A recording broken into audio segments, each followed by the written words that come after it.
नवीन भार्गवत जी उज्जैन से। श्री हरिवंश। जय जय श्री हरिवंश। परम पूज्य गुरुदेव भगवान, आपके चरणों में कोटि कोटि नमन। गुरुजी, कभी कभी ऐसी परिस्थिति बन जाती है कि कुछ समय में निर्णय लेना पड़ता है, तो हमें किसकी सुनना चाहिए, मन की या बुद्धि की? कौन सही होगा और किसे अपना मित्र समझना नहीं, चाहिए? निर्णय तो केवल बुद्धि ही करती है, मन तो संकल्प बनाता है। मन निर्णायक थोड़ी होता है। मन के ऊपर निर्णायक बैठा हुआ है बुद्धि, और बुद्धि के ऊपर निर्णायक है संत वचन, शास्त्र वचन। तस्मात् शास्त्रम प्रमाणम ते कार्याकार्यो व्यवस्थित हो। क्या अकार्य है, क्या कार्य है, बुद्धि भी गलत निर्णय कर सकती है। हमें उसकी जांच गुरुवाणी से, संतवाणी से या शास्त्र से, हमें उसको प्रमाणित करके तब फिर बुद्धि के निश्चय को स्वीकार करके उसके अनुसार संकल्प बनाते हुए क्रिया करना। कोई भी परिस्थिति आई है तो पहले धैर्यपूर्वक भगवत स्मरण में रहो, फिर बुद्धि को देखो। ये जो निर्णय कर रही है ये शास्त्र और संतों के अनुमोदन के अनुसार या विरुद्ध में है। विरुद्ध में है तो फिर नहीं, फिर वहीं रोक दो उसको। और अगर अनुकूल, ऐसी आज तक हमें कोई बात नहीं जिसका उत्तर हृदय से न मिला हो। सबके हृदय में पक्का, खूब गौर से देखा है हमने। आप लोग भी देखिए, आप कदम जिधर रखेंगे तो आपको अंदर से निर्देश मिलने लगेगा, दिशा गलत है, इसमें जो आप करने जा रहे हो बिल्कुल ठीक नहीं है। पर अपने लोग सुनते हैं, समझते हैं, पर वो बात नहीं मानते। वही गुरुदेव बैठे हैं अंदर सबके, मतलब ऐसे स्पष्ट आज्ञा देते हैं कि अगर आप उनके अनुसार चल जाओ तो तुम जीवन में विजयी ही विजयी रहोगे। हम मतलब बहुत सूक्ष्म बात है। आप लोग बहिर्मुख रहते हैं, एकदम बाहरवृत्ति रहती तो आप उसे जान नहीं पाते। पर आप देखिए, जहां आप सतमार्ग की तरफ चलेंगे तो मन घबराहट पैदा करेगा, पर बुद्धि आपको सहयोग दे देगी, मार्ग सच्चा है, चलो। अब गलत की तरफ जैसे मन जा रहा है तो एक बार अंदर से निर्णय आएगा कि आप गलत कर रहे हो, आपको ऐसा नहीं करना चाहिए, बस दोबारा नहीं आएगा। फिर वो आपको सहयोग देने लगेगा। चोरी करना है, यहां से भागो, ऐसे करो, वही आपको सहयोग देने लगेगा। पहले निर्णय करेगा ये तुम वो अपराध करने जा रहे हो जिससे तुम्हारा नाश हो जाएगा, जो होगा देखा जाएगा। हाँ तो चढ़ो, यहाँ से चढ़ो, ऐसे जेब काटो, ऐसे, वही आपको निर्णय देने लगेगा। अगर पहले सूत्र को समझ जाए, उसी सूत्र को महात्मा समझते हैं, संसारी आदमी नहीं समझते, क्योंकि उसी को अंतर्मुक्ता कहते हो। अंदर बैठा एकदम चिंतन, ठीक है, हाँ ठीक है। तो जब हम महात्माओं की बात सुनते तो हमें आनंद आ जाता है, क्योंकि वो अपनी बात मन की नहीं कह रहे, उसी निर्णय की, जीवन भर उसी निर्णय पे चले, उसी की जब बात कहते तो आपको लगता है तो मेरे मन की बात है, ये तो मेरी बात है, क्योंकि वो मन सबका उसी माया से चल रहा है ना, उसी को उन्होंने देखा है, उसी का अनुभव किया, उसी को चलाया है, तो उस बात को समझे। निर्णायक बुद्धि है, और बुद्धि ठीक निर्णय कर रही है या नहीं, इसके लिए शास्त्र और संतवाणी प्रमाण।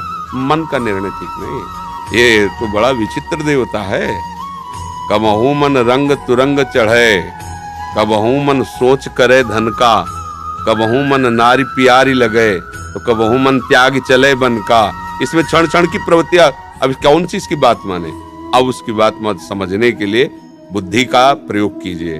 बुद्धि के प्रयोग में विवेक लाइए, विवेक शास्त्र और संतों के वचनों से फिर जोड़, तो आपका जीवन मंगल हो जाएगा। पर अपने लोग कितने विवेक का आश्रय लेते हैं, बस यही फेल हो जाते हैं। जहाँ एकदम कोई मन की प्रेरणा आई, वो अंदर रोका जा रहा, पर होता है कि देख लेंगे जो होगा, चलो कैसा करते हैं, है नहीं?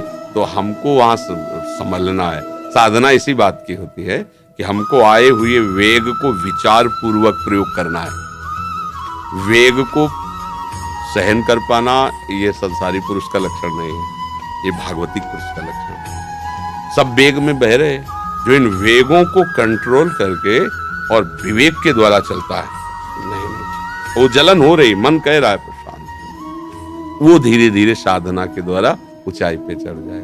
संसार का व्यक्ति वेग आया, अब कुछ भी हो, कितना भी रुपया लगे, कैसा भी हो, ऐसा वो इधर बह जाएगा। अपने लोगों को, जो सत्संगी जन, ऐसे नहीं बहना, विवेक पूर्वक, विचार पूर्वक कदम रखना है। क्योंकि फिर जो गलती हो जाती है, वो जब पौधा रूप वृक्ष बनता है, काटने से भी नहीं कटता, वो भोगना ही पड़ता है। भगवान ही क्षमा कर दे तो है।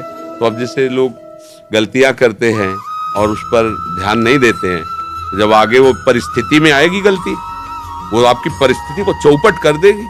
अब आपको लगा भगवान का क्या बिगाड़ा था हमने, भगवान ने ऐसा कर दिया। भगवान ने नहीं किया, वो आपका कर्म है। हमने तो जीवन में ऐसा नहीं किया, तो इसी जीवन में तुम थोड़ी पैदा हुए हो।